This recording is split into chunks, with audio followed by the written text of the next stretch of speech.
Welcome to the Italian Wine Podcast. I'm Cynthia Chaplin, and this is Voices. Every Wednesday, I will be sharing conversations with international wine industry professionals, discussing issues in diversity, equity, and inclusion through their personal experiences working in the field of wine. If you enjoy the show, please subscribe and rate our show wherever you get your pods.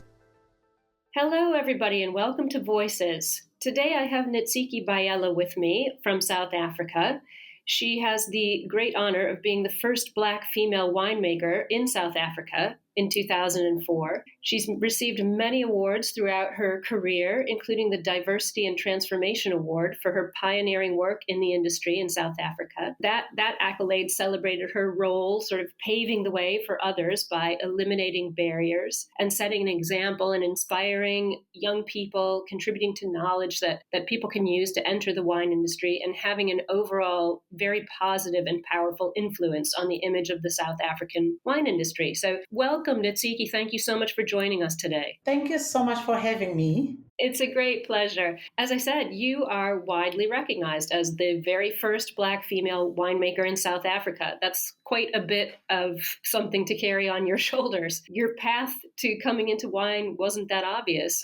I know you had never tasted wine before you were offered a scholarship to study winemaking at Stellenbosch University. What made you decide to accept that scholarship and go into winemaking? I think it wasn't really about winemaking per se that made me take the scholarship. It was a need to change my life. It was a need to do something. And so when the scholarship came and it said winemaking, I was like, I'll take it because I wanted to change my life. I wanted to study. Those were the key things that I wanted. The fact that it came as in winemaking form, for me, it wasn't really the reason for choosing it, but it was the reason was to change my life. What were you doing before the scholarship came along? So I finished matric and I started applying for bursaries.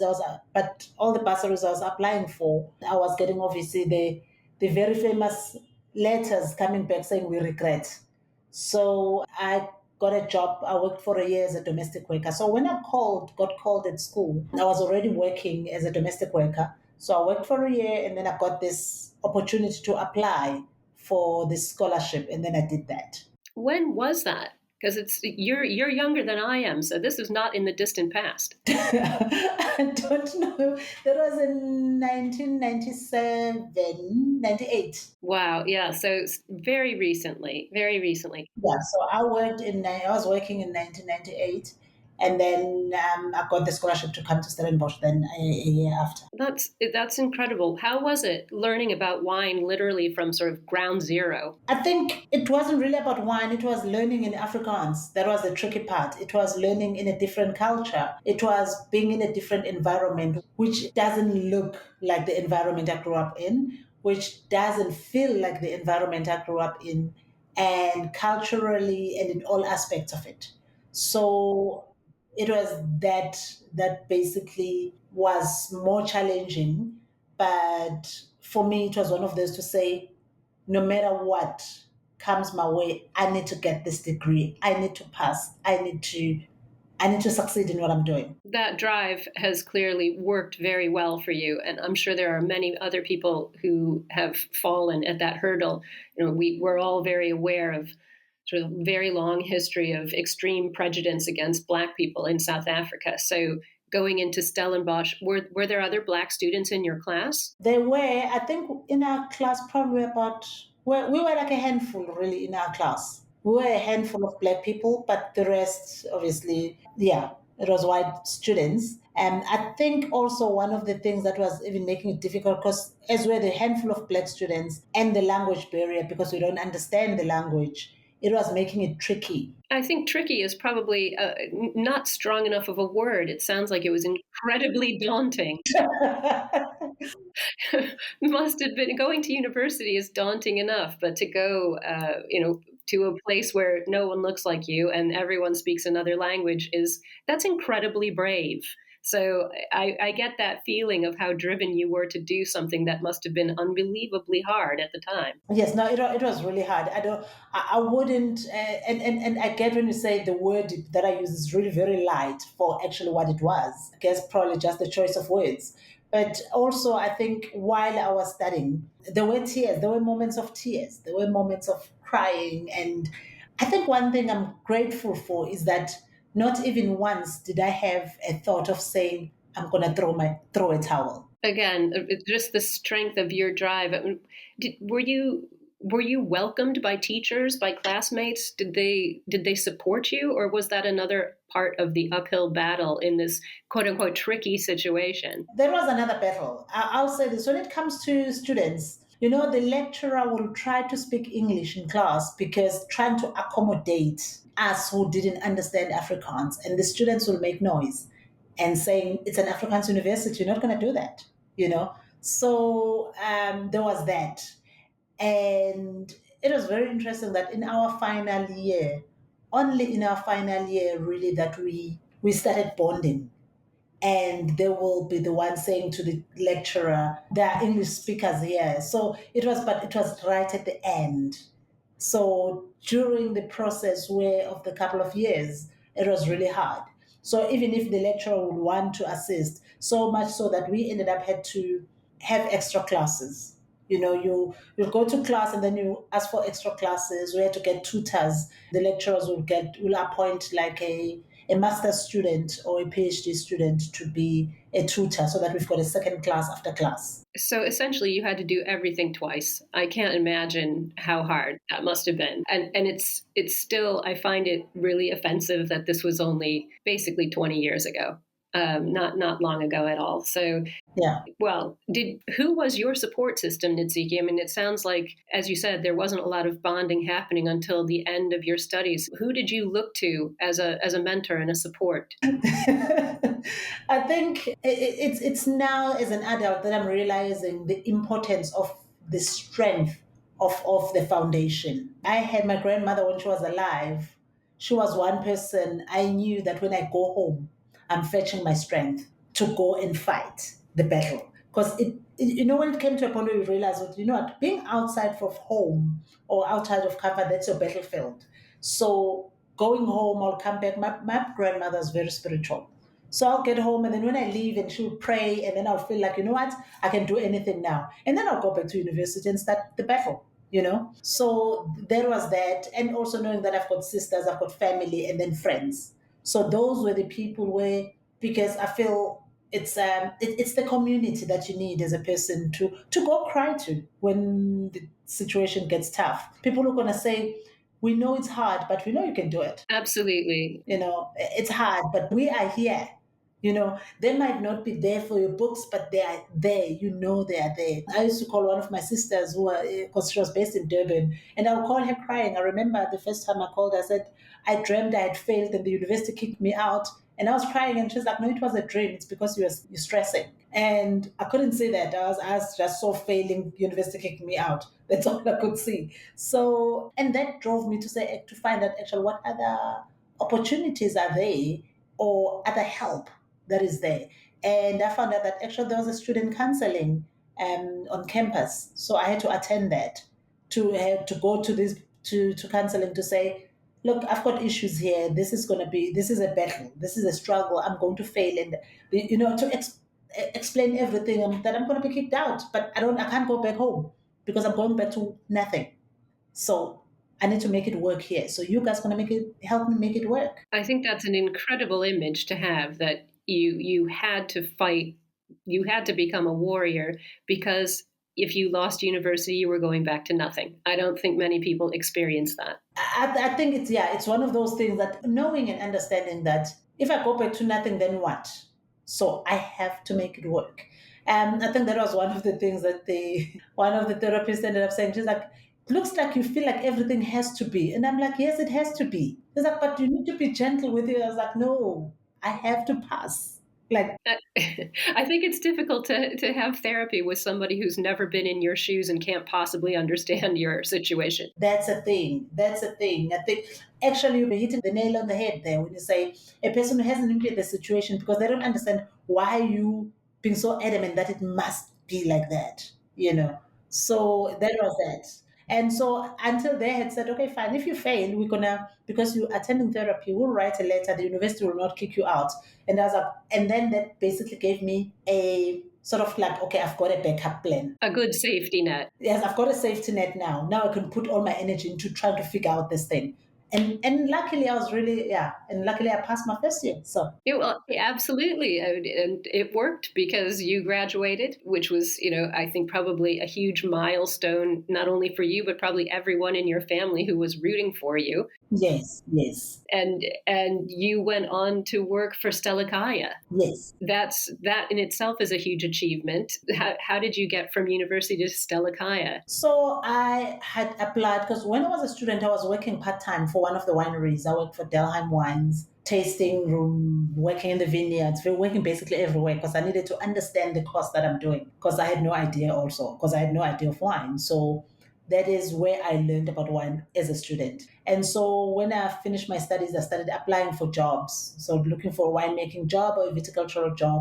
And luckily, when I applied at Stellekaya, when they called me for an interview and they hired me. So it was like one of those that they saw what they wanted. And it happened to be a kind of a place I was looking for myself because I knew when I was studying that when I got out to work, I want to work in a small company so that I can learn about all the aspects of the business. Because at some point I want to start my own business. So I was clear. Stellekaya was a pretty young vineyard when you started there.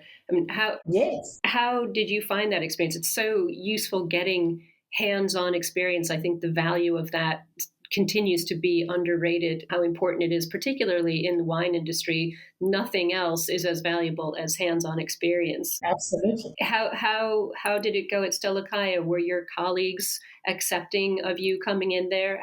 What did you learn? How did you make it work for you? So Stellekaya was a small company. We were still small, but it was like, was just starting. And I remember because I had a consultant who was a previous winemaker. And the accounts lady was the one basically holding my hand to say, okay, fine. When you need to order bottles, this is where you're going to get your bottles, just to give me directions. And I remember that was Mia Mostert. She was amazing. And the cellar supervisor was the one actually again who was holding my hand in the cellar to say, okay, we've got barrels here, we've got this there, just to get that. And also for me getting at the door with a lesson that one of my mothers taught me. And she had said to me, know that as you go to that company, that everyone you're finding there, they know better than you because they've been with the company. So everyone in that company is going to teach you. It does not matter whether you're going to come in as their supervisor, their manager, whatever, but the bottom line is they know better than you. That's such wise advice. I think a lot of people tend to believe that they know more than they do, and having that sense of humility is a great way to learn because people will talk to you more and be more open to you if you're willing to be transparent about what you don't know. Yeah. And so when I got there, I remember Nicholas Adonis, he was the one basically teaching me. And his wife, who was working in the kitchen and cleaning, we call her Ansara, so she was treating me like one of her kids. Like lunchtime, because it's harvest, I'm always running around. And she will come with coffee and a toasted sandwich because we had food at work. And she'll literally get in, put the cup and put the sandwich on the table and close the door and stop and said, you're going to sit and eat. And I'll be like, but I need to. And she goes, I said, sit and eat. Very, very good mother qualities. And then I'll just sit down and eat. It was so much fun. Yeah, it was nice. It was nice. It was more like it was family. It was having family at work. Well, and I think you've always relied on a family system. So finding a family at work is so incredibly helpful. And you were very, very successful there. As I said, you were named the first Black female winemaker in South Africa in 2004. And then you won a gold medal for your first red wine. Tell me a little bit about that. Oh, yes. That was a Cape Cross. It was a Cape blend, Pinotage Cab and Merlot. So I think one thing I remember most about that was when the awards, it was Michelangelo International Wine Awards. So when the awards was announced, it was very interesting that in the room at the event, I remember clearly there were two Black people. It was me and Tariro Masaidi, who is a winemaker. It's a guy he's from Zim, but he was making wine for, I think at that time, one of the wineries. So it was the two of us as Black people, and then the rest of the Black people were the waiters and waitresses. It must have been like being at university all over again. Absolutely. And I think what that evening touched me because what happened is when the awards were being announced and when they called the Stellekaya Cape Cross, the waiters and waitresses screamed with excitement. And I was like, oh my God, they know me. Like it is, yeah. That must have been so self-affirming. That's an amazing moment. It was a moving moment. And I was like, oh my God, they know me. That's incredible. That's and I'm sure you inspired that entire room. And so it was like, so that moment of coming in thinking, we're only two people here, two black people in this whole room that's full of people in the industry, to actually say, no, we're not only two. Yes, these ones are here to work, but at the same time, they are part of this. So it was really nice. It was. That's incredible. I love the image of that. There must be a photograph somewhere. That sounds like an amazing moment. You went on. You clearly thrived with your success. In 2009, you were named South Africa's Woman Winemaker of the Year. Now they really knew who you were by then. Were you surprised by the award? Well, I think because the award was based on you submitting the wines tasting blind. And so my wine, it was a 2006 Cabernet that won, that got me that medal or that award. So yeah, it was exciting. It was exciting. Actually, we were looking at that, we were reflecting on that last year because I got that award and it was like a milestone at that moment. And it was the people actually were giving the award were still part of the Michelangelo. It was the Michelangelo Award. And last year, when Umsasane 2019 got a trophy at Michelangelo, it was like, oh my goodness. You've come full circle the whole way. Yes, yes. Well, I'm curious. So it was the title you won was South Africa's Woman Winemaker of the Year. Would you rather just be Winemaker of the Year? What do you think about the woman distinction? Well, I feel everything's got its space. I feel everything it has its space. There was a woman winemaker competition. It ran its course. And I think in general, obviously, as winemakers, we're all winemakers. Whether you're a woman or a man, we're all winemakers. We all studied the same thing, all basically peddling on the same path. The only difference, I think, as women, we know that it's been a journey. So as women, we're trying to find a place and space and trying to find a way. So that's why that probably that award was created to actually find a way in a space. So it ran its course. Well, yeah. You've always said you see the potential of Black South Africans because white winemakers weren't tapping into that. This clearly is something you've been working on for a long time, the breaking down these barriers. Yes, I think one of the things that it's, when someone presents something to you, it's different. They'll present it from their own perspective. They'll present something to you from their own understanding. But how much more when someone is presenting something to you in their own perspective and you find that actually I relate because that's where I'm from and that's where I am or that's where it's just that way of understanding. And for me, when it comes to the wine industry, talking about wines, talking about food, is that when we talk about food and food pairing, we still talk about the Western culture. And as Black people, the food we eat, our daily food, we don't eat. Well, some people now are eating obviously pastas and all those as their daily food. They have steaks and stuff, but we eat dumplings, we eat tripe, we eat, there's certain foods that is sort of like our foundation that we grew up eating, that we like eating, that sometimes it's like, example, for me, I cannot go for a long time without having pap. It drives me nuts. I feel like I'm getting weak. I feel like, so I have to have it. I know. And people go, no, but paps make you do this. Like, no, like it hurts. I have to have it. I love that. I love that. And taking cultures that haven't been traditionally linked with wine and taking that food that means so much to you. I think we all have a food item that means so much to us, and working on how to pair. It's so exciting when that happens because, as you said, traditional Western food.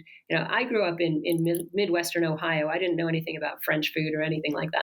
So when I got into wine, learning to pair traditional wines with food that no one ever talked about pairing with wine. Spicy food, African food, all kinds of things. It's really exciting. And I think it includes more people. Yes, so I think for now, when especially when I do wine tastings and talking to people about the flavors or the characters that I'm picking up on the wine, actually to talk about characters that I grew up with, talking about things that we're eating and things that people don't have to go out there and go look for things that are written on the back labels. But look at what you have in your fridge. Cook the food that you normally cook and see if it works. Just an example, I remember at some point when I was working at Stellekaya, I tasted Merlot and I love making chicken curry. I use masala because my grandmother, that's what she used to do. And so I'll make my dumpling, it would be chicken dumplings, but I use masala as the curry powder that I use. And so I had this masala chicken curry and I tasted it with Merlot. And one of the things is people say red wine and curry run for your life, right?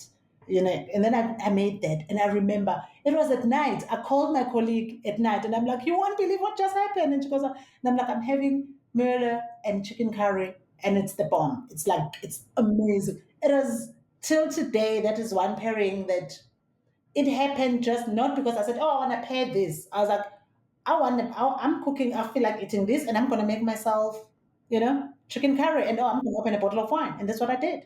I absolutely love that. That's basically the scene in my kitchen every night. I eat what I want to eat, and whatever in the house in the wine rack, I have to make it work. So I absolutely love that story. That's fantastic, and it is amazing how really humble food and food we make at home, food that touches our hearts.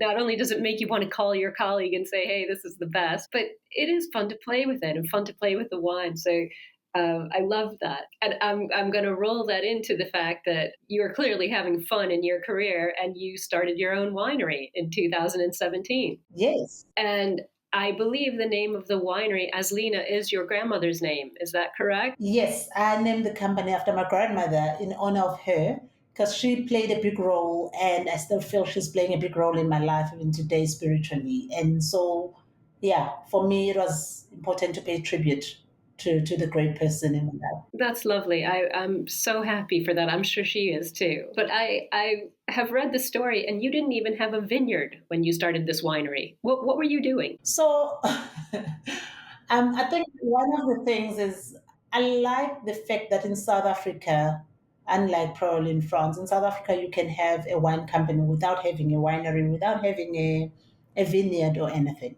So the way of starting it was basically to rent a cellar space from those who've got cellars, buy grapes from those who've got vineyards, and make the wine. So yeah. Incredible. So you got to pick and choose your grapes, and you got to use the cellar space that somebody else had invested all their money in, and all you had to do was rent it and show up, which is very useful. Yes, yes. I think Did people think you were crazy? It sounds like a risk. no, it's not because most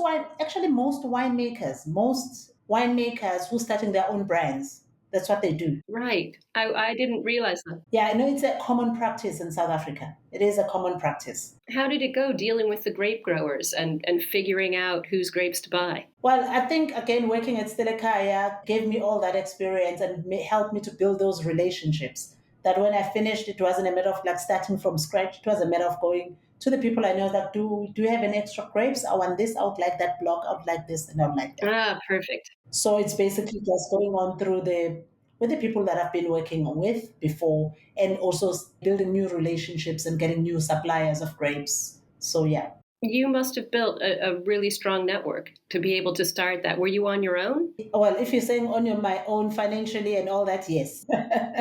That's the question. This is another. I love how humble you are about these enormous achievements that you've made. Another tricky situation, but you've been really successful with it. I'm so impressed. It's been sort of, well, 5 years now. What grapes are you growing? What wines are you making? So we've got a Cabernet Sauvignon, we've got a Bordeaux blend called Umsasane.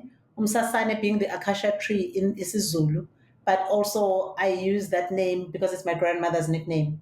So that's our Bordeaux blend. And then we've got a Sauvignon Blanc and a Chardonnay. And this past year, November, December, we launched the skin contact Chenin Blanc. Oh, wow. Tell me a bit about that wine. That one, since I started working, I was always curious. What happened when you ferment the white wine on skin?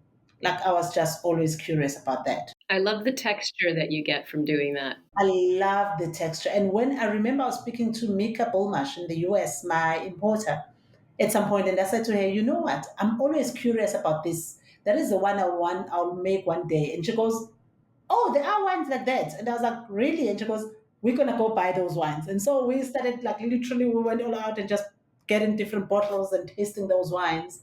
And because I already had in my mind how I was seeing it coming out and how it should taste and all that. So when I was making it last year for the first time, I already had this thing in my mind. And the excitement when I tasted it, well, at the beginning, obviously, after fermentation and going through the process, and I'm like, there's this something missing, there's this, but at the end of it, yeah, it was amazing. That's incredible. So are you exporting? Can I find this wine in Italy, or am I going to have to sit here and be sad? Unfortunately, not in Italy, but it is available in Germany. And actually, Germany is only going to ship it now because when we were shipping for them last year, October, the wine wasn't ready. It was still just been bottled, so it wasn't labeled. Right. Well, if any of my Italian importer friends are listening to this podcast, they should get in contact with you because that sounds like fascinating wine. Yeah, so that it is amazing. So now this is the one of the things at the office is that my colleagues they said they're gonna need to hide the Chenin from me because it looks like anything like I'm getting every excuse to open a bottle. And so we were applying. There was this application I was doing in the US for the Chenin to be part of because for everyone we have to apply for individually. So when it's been a while, we started applying for this in November last year. So when I got the approval yesterday, and I was so excited, and then I had only one bottle at home, and I opened it. So I tell them about it. They're like, "You see, the reason that we need to hide the Chenin from you because it looks like whenever I want to open a bottle, I'm just now. It used to be like when I want to open a bottle, I'll be like, oh, I'll open a cab, or because I believe Umsasana is the one that I need to. I say to them, I need to go with respect. They must plan it when I have to open Umsasana. It's like I have to have the whole ceremonial issue around the wine. But with Chenin, it's like I want to open a bottle now. Can you try another one? So yeah. Fantastic. Well, I'm so happy to be talking to you today. I didn't realize you got the approval yesterday. Congratulations. Yes, thank you. So you'll be exporting to the States? Yeah, we have been exporting to the States, but this was specifically for Texas. Because New York, the East Coast, they already received their Chenin, and I've been seeing people posting their bottle. So I was like, oops. So yeah. You definitely can't open a bottle every time you see someone posting, or you won't have anything left. Yeah, I can't do that. Well, I mean, you've been working pretty much nonstop, battling through all of this to get to this successful point for sort of the past 20 years. But you've still found time to be a board member for Pinotage Youth Development Academy and other things along those lines. Tell me what's it like working with the Academy? What are you doing with them? So at the Academy, basically, we are training young people through the value chain of the wine industry. These are the 18 to 25-year-olds. So they get to the academy, get trained, and we do job placements within the industry and the hospitality. But we're trying to expand that. But for me, as being the board member, what I like the most is I see myself in the students and I see the growth. I see them. It's always exciting when I see them when they're starting at the beginning of the year, those when they start, and then you see the person at the end how they have grown and how they've changed and how they have developed because they already have the talent. It's just they need that extra step just to help them unleash themselves and become the best people they are. That's beautiful. So you're essentially providing all the support and mentorship that you needed when you were young to a whole new generation of winemakers. That's really beautiful. And again, it's admirable, but it's more than that. It's so proactive, really taking your experience and turning it into action for other people is, I think, something that can't be, sort of celebrated enough. You should open Chenin for that, definitely. So my one last thing that I have to say, because I'm so impressed, in 2017, Forbes magazine named you one of the top 20 most innovative women in food and drinks. I mean, where are you going to go from here? What are you innovating with now at Aslina? What's coming next? Well, I think now that we've got the Shannon that I've always wanted, or let's say skin contact white one that I've always wanted, one of the things we're trying to work on now is to get our own facility other than renting. Our growth is now based on us growing to be able to get our own facility. Right, right. And do you have dreams of your own vineyard? Absolutely, absolutely. I'm excited about this. It's one step at a time. So you started in the market one step at a time. So that's where we're basically heading. That's incredible. Those are good goals. And from the sounds of this story, I'm sure you're going to smash them. I'm going to keep in touch with you. But before I let you go, because this is, of course, Italian Wine Podcast, I want to ask you, I always ask, especially my winemakers, what's your favorite Italian wine? I love Sangiovese. The reason I love Sangiovese is when I was working at Stellekaya, I was making Sangiovese. And every time I smell the wine, it always took me back to my childhood. It always took me back to my grounding. It's like, when you walk in a forest and it's been hot and that drizzle and then that earthy smell. That is a perfect description of Sangiovese. That's great. So for me, it's like, because I love nature. So that smell, it's like I'll smell it and it's like I can just sink myself in it. So, yeah. Well, I'm going to invite you to come and visit me in Italy, and we'll go into the forest with our bottle of Sangiovese and a Chenin, and we can compare. That is awesome. No, I love Sangiovese. Yeah. Oh, well, this has been a great conversation. I can't thank you enough for being so open about all the things that you have climbed over, worked around, and knocked out of your way to get where you are. I'm utterly impressed, and I'm desperate to try that wine. Thank you so much for your honesty and for sharing some laughs with me today. I've really enjoyed it. Thank you so much for having me. Thank you. I appreciate it. And I wish you all the most success for all the upcoming things. I'm going to keep my eye on you, and I'm sure a lot of our listeners will too. Thank you. Yes. Thank you so much. You're welcome. Bye, Ntsiki. Thank you. Thank you for listening, and remember to tune in next Wednesday when I'll be chatting with another fascinating guest. Italian Wine Podcast is among the leading wine podcasts in the world and the only one with a daily show. Tune in every day and discover all our different shows. You can find us at ItalianWinePodcast.com, SoundCloud, Spotify, Himalaya, or wherever you get your pods. Hi guys, I'm Joy Livingston and I am the producer of the Italian Wine Podcast. Thank you for listening. We are the only wine podcast that has been doing a daily show since the pandemic began. This is a labor of love and we are committed to bringing you free content every day. Of course, this takes time and effort, not to mention the cost of equipment, production, and editing. We would be grateful for your donations, suggestions, requests, and ideas. For more information on how to get in touch, go to ItalianWinePodcast.com.